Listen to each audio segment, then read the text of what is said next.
Meeting of the Montara Water and Sanitary District Board of Directors. It's November 7th, 2024 at 7:32 p.m. Could we have a roll call, please? Director Decker. Here. Director Young. Present. Director Boyd. Here. Director Slater Carter. Present. And Director Softke is not attending this meeting. I'll note that Director Slater Carter is in by remote, and so that means for any votes we take tonight, we'll do those by roll call. Okay, for my president's statement, I just want to take a moment to reflect on. It's been a tumultuous week, and I know that emotions are running high in a lot of directions, and I think hard about what it is that we do, and I'm grateful for the public governance that happens in this place with the people who are here and with the members of our community who participate. And I'm really grateful that here on the coast side, we had a set of elections. We'll have new people in some places. We'll have some of the same people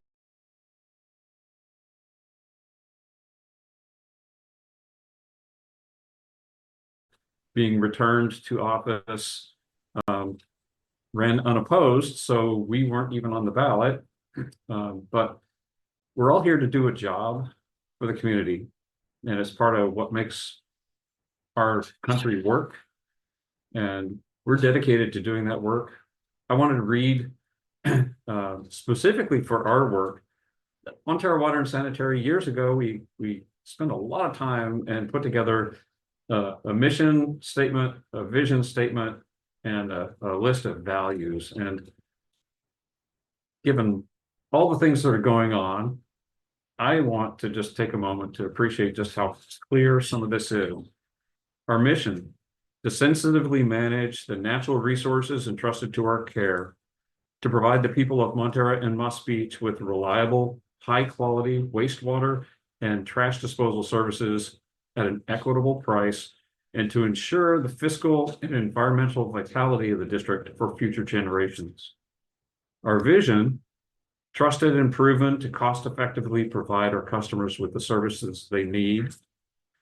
Our values: the district board and staff are committed to and guided by the following core values in everything we do: to be trusted by the community, represent and serve our community, local control, to provide quality services, to be responsive to the community and its changing needs, to be open and available to the public we serve, and to use customer funds sustainably. And I want to just reaffirm my commitment to that mission, to our vision, and to those values. And to the members of the public, if you ever see me slipping and not attending to these things, call me on it, please. We're all human here. We're all going to be imperfect in the way that we do some of this, but I affirm my commitment, and I'm grateful for the opportunity to do it, to serve you and this community. And I'm very pleased to work with everyone here on the board, on our staff, with PCT, with our consultants, with the members of the community who show up, the members of the community who talk to us in the post office or at the market or around town. It's a great place to live. It's a great place to contribute. And if you're a member of the public and you've ever had a notion that you might want to serve, there will be opportunities to serve. And I invite you to talk to any of us about how you might step in and help out. All right. That's my president's statement for tonight. Thank you for the opportunity to share those thoughts. Do we have any oral comments for items that are not on the agenda? Sid. I put in 2 items to possibly be on the agenda, and I didn't see either one of them. So would this be the time to bring them up? Future agenda items are on the agenda at the end of the agenda under future agendas. So that would be a good time. So let me just check. Did you put either of the items I suggested on? But we can talk about items for future agendas later in the agenda where we have future agendas. But I asked for them at I- the last meeting, I understand. but I won't be at the next meeting because I'm having. That's surgery. fine. The item on the agenda called future agendas, this is the place on the agenda where we can talk about items that we may wish to agendize. Okay. So the not last- now, but then. At the last meeting, you said just to send You a can, message to you. that's right. And each meeting is agendized according to the needs of the district at the time. And not everything is going to be placed on the very next agenda. Okay, Okay, all right. all right, so I don't see any other hands. All right, so let's move into the consent agenda. We have 10 items. Any items to pull for consideration? Yeah, I think this is the appropriate place. I wanted to talk about some items that I saw in the financial explanation. In the You're talking about January- item 2, the financial statement? item 2 of the financial statement, yeah. Okay, I great. looked at the end of September amount that is in the Wells Fargo operating account. And I saw that it's still 3.7 million. I would have expected that amount to come down somewhat. I don't know what the present situation is, but I would rather see that amount under camp and receiving a higher interest than in the Wells Fargo operating account. Yeah, we Peter, made a transfer to camp. And Peter Medina, maybe you can help me out when this transfer was made. Yeah, I'm looking friendly to get the date, but it took place in gosh, so this is going to be in October. It took place because the October statement just came out, and we're down about $1.2 million. So I'll get you the exact date that transfer took place. Thank you. Thank Thank you. okay, can I have a motion for approval of the consent agenda, please? Make a motion. I'll to approve second. the consent agenda. Okay, so a motion and a second from Peter and Sid. Can we have a roll call vote, please, clients? Director Dicker, Yes, Director Young, I, Director Boyd, Aye. motion, Director Director Slater Slater. Carter. Aye. Could you hear All right. that? Yes, thank you. The motion carries 4-0. The consent agenda is approved. We have no old business tonight. We have 3 items of new business. The first item is review of the strategic planning process.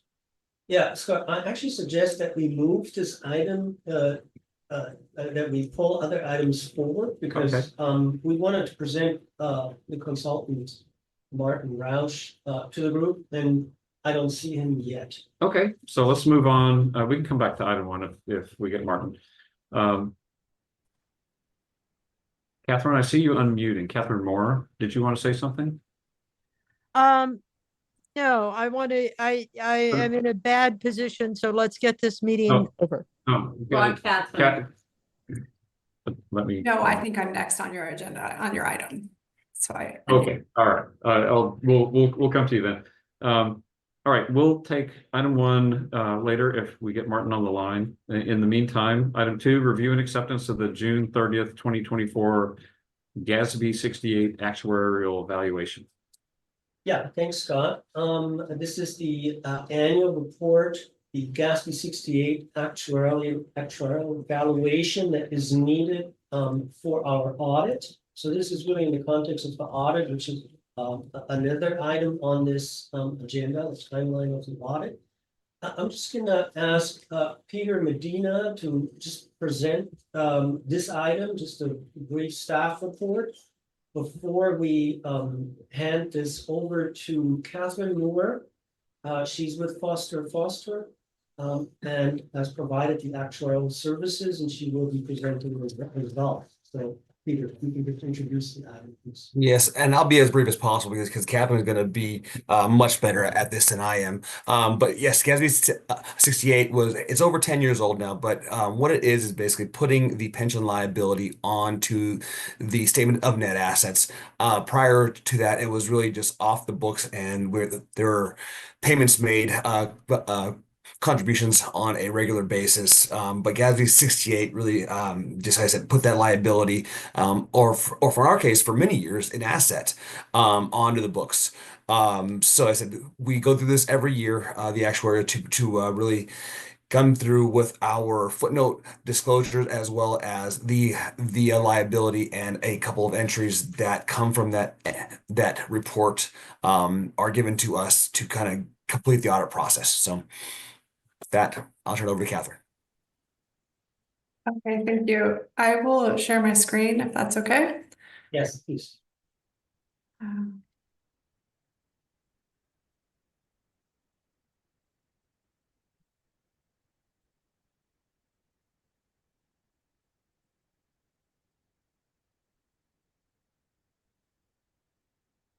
Okay, did I share that correctly? Yes. Okay, great, thank you. So we have prepared the accounting information under GASB 68 for the district's PARS retirement plan. As Peter said, this is for the 6/30/24 financials. This report only includes accounting information. It doesn't include any recommended contributions for funding the plan. Just a little bit of background, the numbers in this report are based on the 6/30/23 actuarial evaluation that we recently completed. We're using a 6/30/23 measurement date, which means that items that we're looking at that change through the year are really during 22/23. We put this lag in, which is allowed under GASB 68, so that all the actuarial evaluations can be completed in time for financial reporting.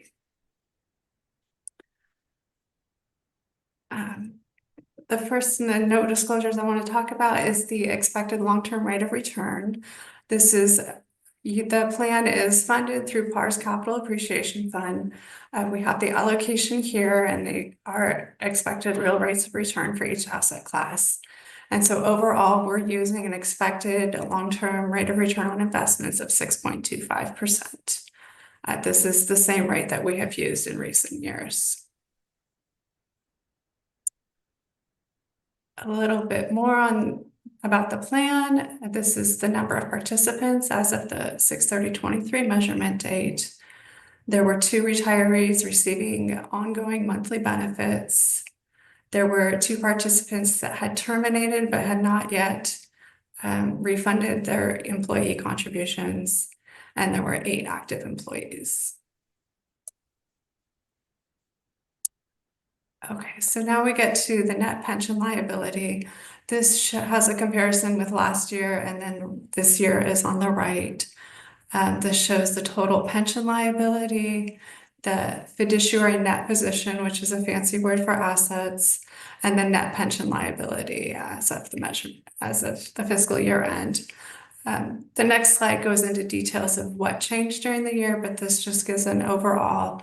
So overall, the net pension liability decreased from 41,000 to 33,000, and as a result, the funded percent increased slightly to 98%.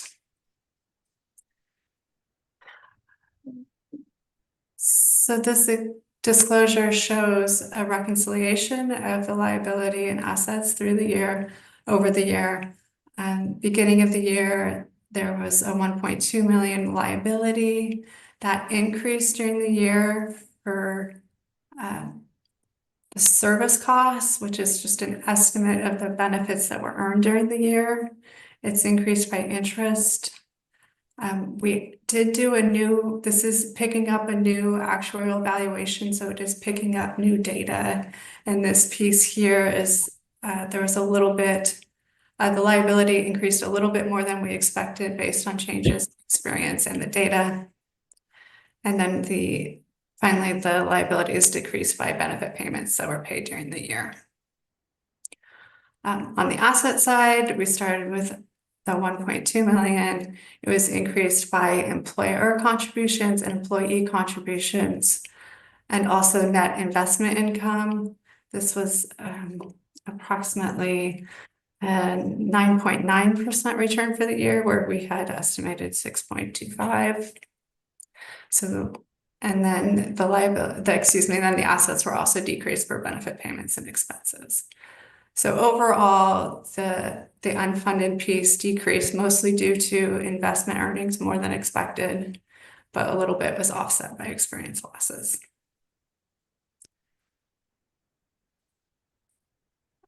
Next, for the disclosures, we show what the net pension liability would look like if we were to use an investment return assumption that was 100 basis points, either higher or lower.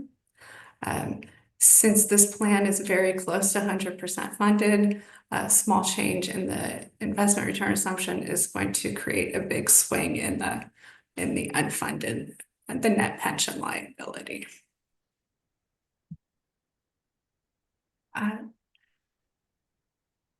This final piece is that I wanted to talk about is the pension expense.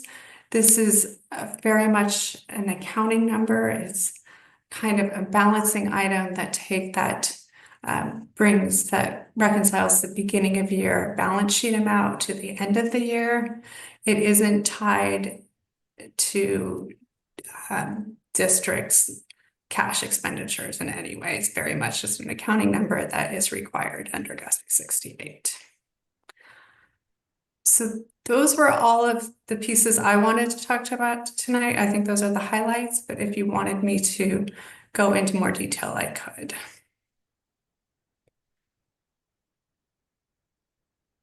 Looking to the board, any questions? No? You don't see any hands raised in the audience. I don't think we have any questions, Catherine. Okay. Thank you. I will stop sharing that.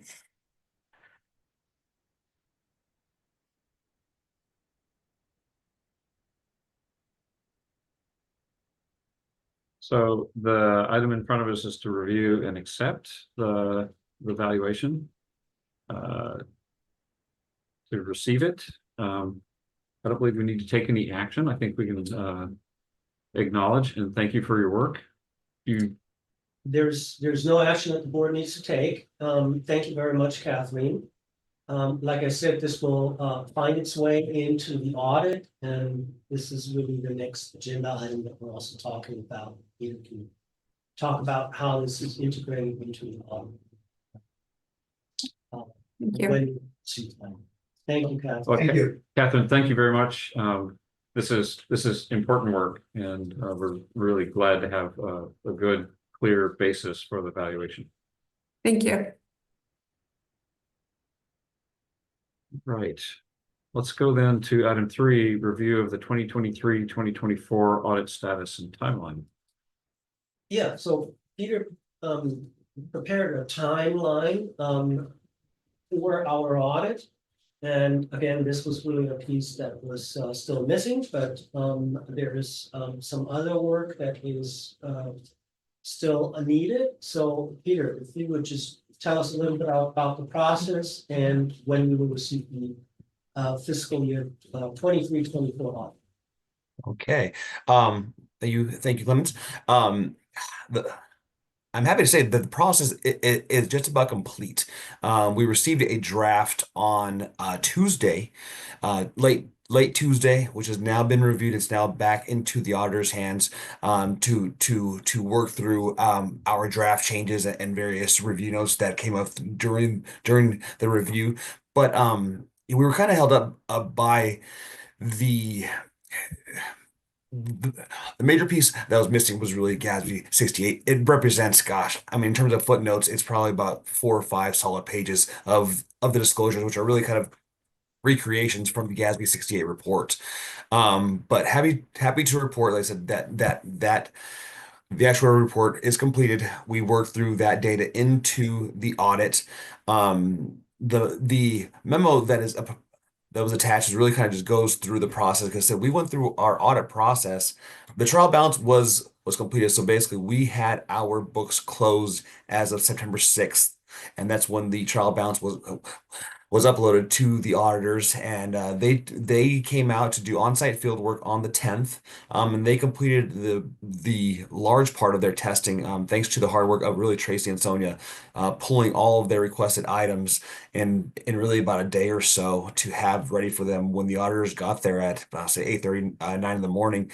They had a box ready of all of the source documents to go through, ask questions about, and I was there as well to answer questions that may have come up. But really, so we went through it's a balance sheet perspective and said we really have to tie out every single account that we have on the balance sheet that we disclose, and so they really hammer those balances during this process. And I said it went very smoothly. Now that we're kind of at the end, they are testing to see, okay, are any other just as long as the process goes, they have to continue to look at larger transactions just to make sure that nothing material has taken place that either needs to be disclosed or needs to be accrued back. And there has not been anything. So the process is just about complete. We really hope to kind of have a completed audit. I mean, crossing my fingers, really early next week, we should have a signed audit report. And like I said, as in prior years, the process has been very smooth. But once again, thanks to Tracy and Sonia for all the hard work they do. Any questions? Anyone? Were there any major issues that needed to be tackled? But what I said, the major issue that's kind of in the background is the interplay between the FEMA funding that has gone through of the district to go to SAM. It's an interesting situation because SAM is through being an AJPA is not allowed to really go after that FEMA grant funding. So it I mean, it's wonderful as far as having the district be able to assist in getting those funds. It's coming out to be, I gosh, I want to say, I, not off the top of my head, as I was said, I mean, in terms of FEMA and Cal OES, I want to say it's going to be about, I said $1.2 million, a little bit more, I believe, but I don't know off the top of my head, but it's a really good thing, but it's when you're over $750,000 of federal funding, a single audit is required. And we went through this, gosh, maybe about 6, 7 years ago for the Alta Vista tank. We received federal funding for that, and basically they come in there and it's on a reimbursement basis. So they basically just go in and really kind of focus in on those transactions that came to that are for reimbursing of all of those costs during that period, that time period which SAM has requested reimbursement for. It's odd because I said we are named, we being Montara Water and Sanitary District, as the grantor. So, but then I said and that's why we've kind of taken extra steps as the funds have come in to bring it to the board. We gross up all the funds that we receive and then pass them all through in full, with very little time, really just to kind of just really show that we are really just a pass-through agency. The funds, the actual work is taking place at SAM. So that's really kind of the oddball situation because we're dealing with kind of two issues of timing. The actual storm took place in 22-23, but reimbursement is not taking place until really this current fiscal year, but it's for that year. So there's accrual issues. So I said that's kind of in terms of overall kind of that's the oddball thing for this year. We've disclosed everything. Sam has done the same. So I said it's just more a matter of who's going to be responsible for the single audit, technically us, but then what will actually happen is that they will review the transaction at the SAM level.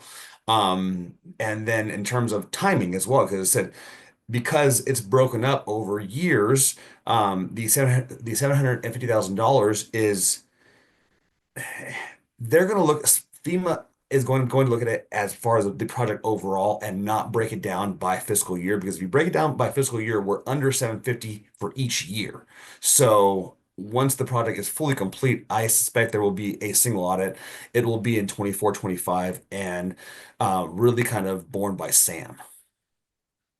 And other than that, there were no other issues where the flag was raised by the auditor. No, nothing transactional wise. No, said testing really nothing's coming to my head as far as, things that no control issues, no transactional issues. Um, yeah, said I feel really good about this year. And I don't think we're gonna get any management comments, or anything really discussing any kind of deficiencies that the district is facing. I said, we are very clean. And said, I mean, what I like to show is really kind of just our monthly process. Our monthly process that we go through is really just a kind of the open, the full GL. Every transaction, it's disclosed, and it's disclosed in both raw data and then more easy to understand data. And the disclosure to the board and to the GM on a very regular basis is really kind of what they're looking for, to say, okay, well, are there huge gaps in time where there's kind of nothing happening, and then the utilization of journal entries to kind of capture large amounts of data with just single line items to change balances quickly. We don't do that. We use our modules from our GL system to kind of go through each cycle. And I said those cycles are all very apparent. So I said it's nothing that I don't think I don't see anything, and I'm biased, of course, but I think we do a great job. Well, then I thank you in advance before we get the actual audit for all the work that you've done, Peter, and tracing through. And I congratulate you with this result. Thank you. Thank you. Well, if we don't have any more on that item, I do see Martin Roush. So why don't we go back to item 1, review of the strategic planning process. Yeah, thank you, Scott. So we've been talking about the strategic planning process for quite some time. And actually really just already started this. I hope you all saw the email that was sent out with the request to contact Martin and set up first interviews. And we noticed this item on the agenda so that we can essentially present Martin to at least the public and the folks that haven't worked with Martin so far. And also so that Martin can talk a little bit about the process as we see it coming. So Martin, if you want to just introduce a little bit our thoughts on the strategic planning process. Good evening, everybody. Can you hear me? Yes. Hi, Martin. You're great. I apologize for being late. I completely made a mistake and missed it. Thank you, Clemens, for texting me. That's rare, but it happened. The strategic planning process, for those board members who were here when you did it last time with me, which has been quite a number of years, is very similar. It's a little different, but just to give the sort of broad scope of it, it starts with interviews, and the interviews include the board, a few key staff members, and a few key like engineers, your water and sanitary engineer, legal counsel, etc. There will be 2 board workshops, and one of them we call a day. It's really about 6 or 7 hours, and it can be scheduled during the day, in the late afternoon, in the evening, and on a Saturday, whatever works for you. We haven't scheduled it yet. The second one is usually about a half a day, and in between the 2 board workshops, which include the people we doing, We will have some public engagement. We're planning right now a public meeting, which would be advertised, and also a survey for people who don't want to come to a meeting. That information, whatever inputs we get from them, would then come back to the board. We'd package it up and make sense of it, summarize it, et cetera, and bring that back to the second workshop. So you still have plenty of time to incorporate it into your thinking while you work on finalizing the plan. It's a complete plan that you'll end up with, which includes the board direction, which is mission, vision, values, goals, objectives, and priorities. All of that is board stuff. And a little bit of monitoring and oversight direction, how you want to get reports and how you want to follow up on it to check on progress.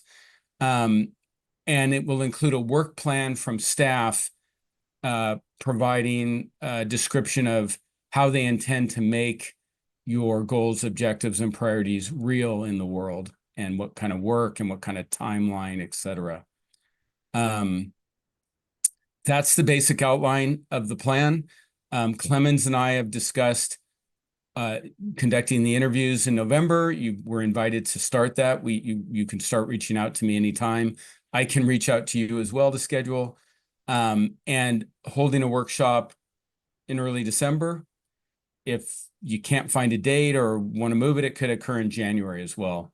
Takes a couple months to finish up. So, we'd finish in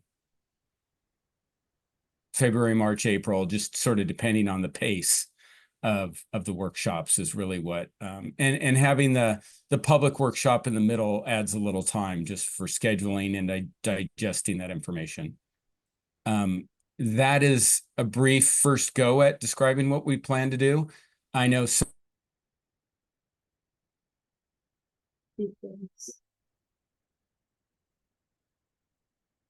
happy to answer whatever you'd like.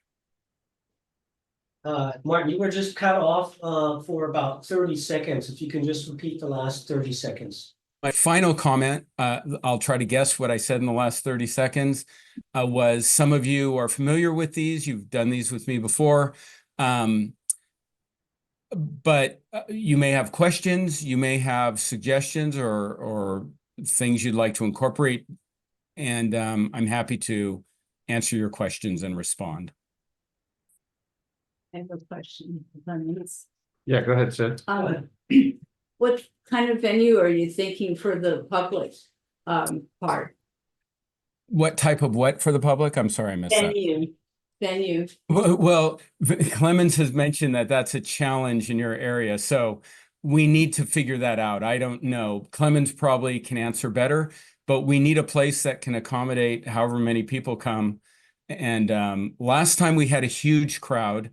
I mean, for you, I think 70 or more people came, but it was kind of hot at the moment. There was some public issues that were of burning desire at the time, and it seems a little quieter now. But we need to plan for, in case a lot of people want to come, we have to be prepared. In short, I'm hoping to have an internal discussion, but I envision this as a possibility because this will not be a board meeting. And as such, it actually can be held outside of the district, which opens up possibilities. So hopefully that's all true what I'm saying, but we'll work this out. Any other questions? I see, Greg, you have your hand raised. I just wanted to volunteer that Supervisor Mueller has an office in the Harbor Shopping Center that would hold a sizable crowd. And the MCC has a few dozen chairs that could contribute to seat people if they're not sufficient. And then also we meet at the Granada Community Services District offices, which are a bit larger than the room you're in right now. And that might be another possibility if you wanted to go to GCSD, just a thought.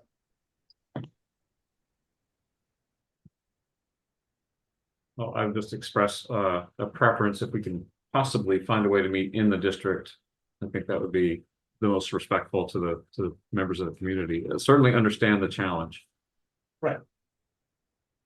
Of course. They did have at Cypress Meadows last time, but unfortunately, I don't think they're renting out that space anymore. And That's true. They are not, it's converted into living quarters and not a living. right. There's it's not technically in our district, but the harbor, I mean, what do you call it? Well, this is something that staff will work Think out. about it. And thank you for looking into that. Martin, thank you for the introduction. And I look forward to the chance to speak to you later. I'll get back to you on your request for the setting up a time and encourage each of us to do that. If we have nothing further on that item, then let's move into reports. Sewer Authority Mid-Coast side. Nothing much to report. We've talked about the CIP, the details of which are still being reviewed. And nothing of any significance other than that. Okay, and just for the audience, since we use an acronym, that CIP is Capital Improvement Program, and this is usually something like a 5-year look forward at what the professional engineers recommend that we prioritize and prepare for in our budgeting and our planning. For Mid-Coast Community Council meeting, do you have anything for us, Greg? Just want to run through a few things.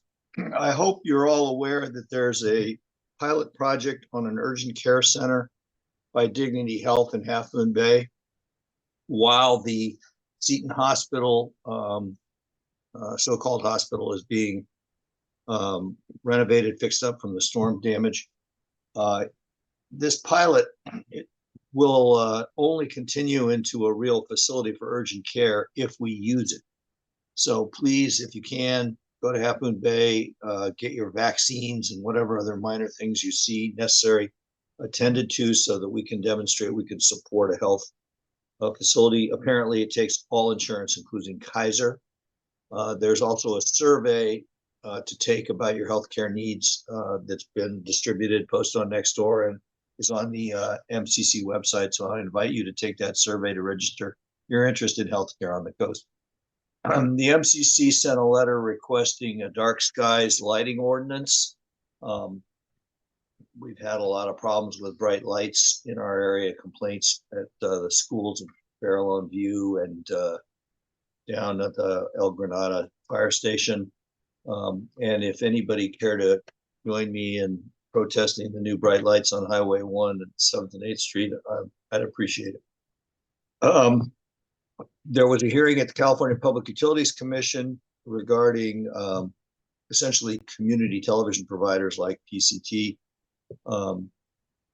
I testified in favor of community television providers being allowed to have high definition bandwidth and their channels visible to the same degree as other major providers of television services are. And the MCC wrote a letter supporting that. I personally think PCTV has been an asset to the coast, and we want to do all we can to help them improve their offerings. We still have 3 openings on the MCC for members to be appointed. I will not be on the council this coming year. I do not know when my last meeting here will be. And we were looking for volunteers. Another minor note, there have been some changes in the way the county is going to fund the MCC. If you want me to discuss it, I can. And the last thing, which was of interest to me, is that I've been working on a stormwater report for the Mid-Coast, and I would appreciate it if I could send a review draft to MWSD and have you guys look at it and see if you think anything is missing or out of bounds. I did make contact with a retired director of strategic planning and policy for the National Weather Service, and he shared with me some very interesting information. They have a new atlas for the precipitation guide, which is dated 2014. In other words, the new one is 10 years out of date. But it seems to be much different than the ones that have been used in the county documents that I've reviewed. It has 1,000-year storms in it. And then finally, there's a new paper coming out, or did come out, from NOAA and the National Weather Service. It said some fascinating things about the methodology for predicting maximum precipitation. This is partly a national security measure because of dams and nuclear plants.